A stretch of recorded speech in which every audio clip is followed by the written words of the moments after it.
എല്ലാവർക്കും സുഖമാണെന്ന് വിശ്വസിക്കുന്നു.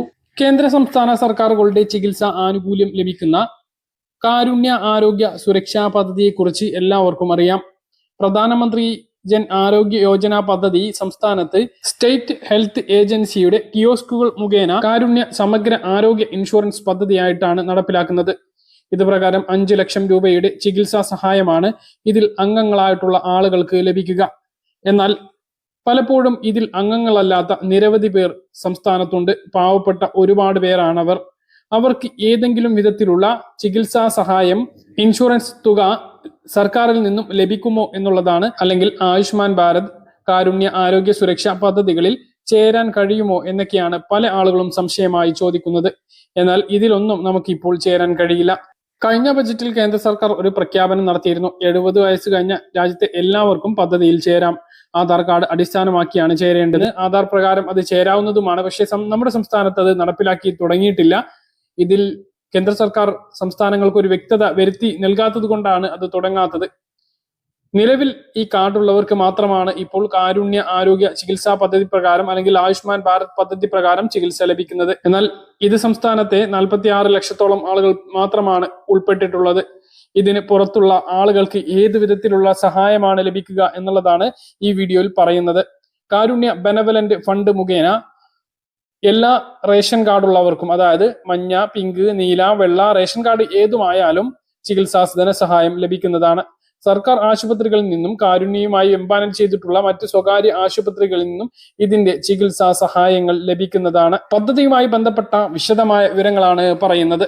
കേരള സർക്കാരിന്റെ ലോട്ടറി വകുപ്പ് നടപ്പിലാക്കുന്ന ഒരു പ്രധാന ചികിത്സാ പദ്ധതിയാണ് കാരുണ്യ ബെനവലന്റ് ഫണ്ട്. സാധാരണക്കാരായ ആളുകൾക്ക് മാരകമായിട്ടുള്ള രോഗം പിടിപെടുമ്പോൾ ചികിത്സാ ചെലവ് താങ്ങാൻ സാധിക്കാതെ വരുന്ന സാഹചര്യത്തിലാണ് ഈ പദ്ധതി സഹായമാകുന്നത്. നിലവിൽ ഈ പദ്ധതിയും കാരുണ്യ ആരോഗ്യ സുരക്ഷാ പദ്ധതി കാസ്പുമായി സംയോജിപ്പിച്ച് തന്നെയാണ് പ്രവർത്തിക്കുന്നത്. ഹൃദ്രോഗങ്ങൾ, ക്യാൻസർ, മസ്തിഷ്ക ശസ്ത്രക്രിയകൾ, തളർവാദം, കരൾ മാറ്റിവെക്കൽ പോലുള്ള ശസ്ത്രക്രിയകൾ, അപകടങ്ങളിലൂടെ പെട്ടെന്നുണ്ടാകുന്ന ശസ്ത്രക്രിയകൾ, ഇവക്കാണ് പ്രധാനമായും ഈ ആനുകൂല്യം ലഭ്യമാകുന്നത്. വൃക്ക സംബന്ധമായ അസുഖങ്ങൾ, ഡയാലിസിസ് ഉൾപ്പെടെയുള്ളവർക്ക് ഈ ഒരു സഹായം ലഭിക്കുന്നതാണ്. ഒരു കുടുംബത്തിന് പരമാവധി 2 ലക്ഷം രൂപ വരെയാണ് ചികിത്സാ സഹായം ലഭിക്കുന്നത്. വൃക്ക മാറ്റിവെക്കൽ പോലുള്ള പ്രധാന സാഹചര്യങ്ങളിൽ മാത്രം ഇതിന് 3 ലക്ഷം രൂപ വരെ ലഭിക്കുന്നതാണ്. ഇതിന് വേണ്ട യോഗ്യത എന്ന് പറയുന്നത് 3 ലക്ഷം രൂപക്ക് താഴെ വരുമാനമായിരിക്കണം എന്നുള്ളതാണ്. മറ്റ് പദ്ധതികളിലൂടെ ആനുകൂല്യം ലഭിക്കുന്നവരായത്, അതായത് അപേക്ഷകർക്ക് സർക്കാർ ആരോഗ്യ ഇൻഷുറൻസ് പദ്ധതികളായിട്ടുള്ള കാസ്പ്, PMJAY പദ്ധതികളിൽ അംഗമാവാൻ പാടില്ല. റേഷൻ കാർഡ്, APLO, BPLO എന്നുള്ള വ്യത്യാസം ഇല്ലാതെ തന്നെ പദ്ധതിയിലേക്ക് അപേക്ഷിക്കാം. അപേക്ഷ നൽകേണ്ടത് എങ്ങനെയെന്നാണ് ഇനി പറയുന്നത്. കാരുണ്യ ബെനവലന്റ് ഫണ്ട് ആനുകൂല്യം ലഭിക്കുന്നതിന് അപേക്ഷ നൽകാൻ ഇപ്പോൾ ഓൺലൈൻ സംവിധാനമാണ് നിലവിലുള്ളത്. സർക്കാർ ആശുപത്രികളിലോ പദ്ധതിയിൽ അംഗമായിട്ടുള്ള ലിസ്റ്റിൽപ്പെട്ട സ്വകാര്യ ആശുപത്രികളിലോ ഉള്ള കാരുണ്യ ഡെസ്കുകൾ മുഖേനയാണ് അപേക്ഷ നൽകേണ്ടത്. ആവശ്യമായിട്ടുള്ള രേഖകൾ ഇനി പറയുന്നവയാണ്. റേഷൻ കാർഡിന്റെ പകർപ്പ്, ആധാർ കാർഡ്, വില്ലേജ് ഓഫീസിൽ നിന്നും ലഭിക്കുന്ന വരുമാന സർട്ടിഫിക്കറ്റ്. റേഷൻ കാർഡ് BPL ആണ് എങ്കിൽ പലപ്പോഴും ഇതിന്റെ ആവശ്യമില്ല. ചികിത്സിക്കുന്ന ഡോക്ടർ നൽകുന്ന മെഡിക്കൽ സർട്ടിഫിക്കറ്റ്, ചികിത്സ ചെലവ് കണക്കാക്കിയിട്ടുള്ള റിപ്പോർട്ട്, അതായത് മെഡിക്കൽ എസ്റ്റിമേറ്റ്, ഇവയാണ് ഈ പദ്ധതിയിലേക്ക് അപേക്ഷിക്കുന്നതിന് വേണ്ടി വേണ്ട രേഖകൾ. ഈ തുക നേരിട്ട് രോഗിക്ക് പണമായി നൽകുകയല്ല ചെയ്യുന്നത്. പകരം നിങ്ങൾ ചികിത്സ തേടുന്ന ആശുപത്രിക്ക് സർക്കാർ നേരിട്ട് പണം കൈമാറുകയാണ് ചെയ്യുന്നത്. സർക്കാർ ആശുപത്രികളിൽ നിന്നും മെഡിക്കൽ കോളേജുകളിൽ നിന്നും ഈ സേവനം സൗജന്യമായി ലഭിക്കും. സ്വകാര്യ ആശുപത്രികളിൽ ഈ പദ്ധതി എംപാനൽ ചെയ്തിട്ടുണ്ടോ എന്നുള്ളത് മുൻകൂട്ടി പരിശോധിക്കേണ്ടതാണ്. അവിടെ നിന്ന് മാത്രമാണ് ഈ ആനുകൂല്യം ലഭിക്കുക.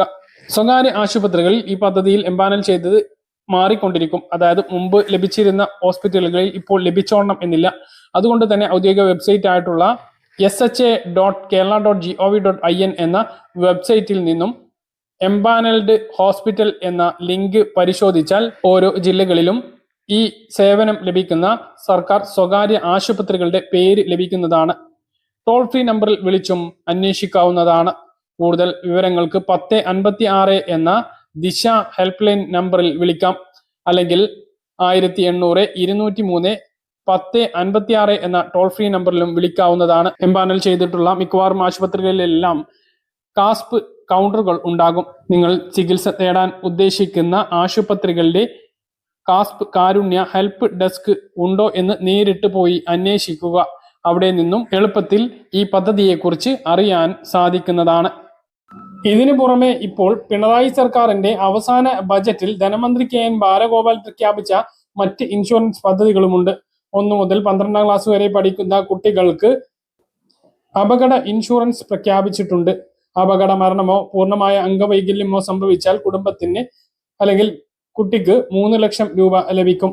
മറ്റ് അപകടങ്ങൾക്ക് ആശുപത്രി ചിലവും ലഭിക്കുന്നതാണ്. ഹരിതകർമ്മ സേന അംഗങ്ങൾ, ഓട്ടോ ടാക്സി തൊഴിലാളികൾ, ലോട്ടറി തൊഴിലാളികൾ എന്നിവർക്ക് ഗ്രൂപ്പ് ഇൻഷുറൻസ് പദ്ധതിയും പ്രഖ്യാപിച്ചിട്ടുണ്ട്. മത്സ്യത്തൊഴിലാളികൾക്ക് ഗ്രൂപ്പ് ഇൻഷുറൻസ് പദ്ധതിക്ക് 100 കോടി രൂപയും കഴിഞ്ഞ ബജറ്റിൽ പ്രഖ്യാപിച്ചു. അസംഘടിത തൊഴിൽ മേഖലയിലും ഇൻഷുറൻസ് പദ്ധതി പ്രഖ്യാപിച്ചിട്ടുണ്ട്. ഏപ്രിൽ മുതൽ ഇത് നടപ്പിലാക്കുന്നതുമായി ബന്ധപ്പെട്ട നടപടിയിലേക്ക് കടക്കും. പക്ഷേ ഏപ്രിലിൽ ഇലക്ഷൻ പ്രഖ്യാപിക്കും എന്നുള്ളതാണ് വിവരം. അത് കഴിഞ്ഞാൽ ഇതെല്ലാം നിർത്തിവെക്കും. പിന്നീട് പുതിയ ഭരണസമിതി ആരാണോ വരുന്നത് അവരായിരിക്കും ഇതുമായി ബന്ധപ്പെട്ട് മുന്നോട്ട് പോകണമോ വേണ്ടയോ എന്ന് തീരുമാനിക്കുക. പറഞ്ഞ കാര്യങ്ങൾ കൃത്യമായിട്ട് മനസ്സിലാണെന്ന് കരുതുന്നു. ഇതുപോലെ ഇൻഫർമേഷൻ ലഭിക്കാൻ ചാനൽ സബ്സ്ക്രൈബ് ചെയ്യുക, ബെൽ ഐക്കൺ എനേബിൾ ചെയ്ത് വെക്കുക. മറ്റൊരു വീഡിയോയുമായി നമുക്ക് വീണ്ടും കാണാം. ദൂരേക്കും ബൈ.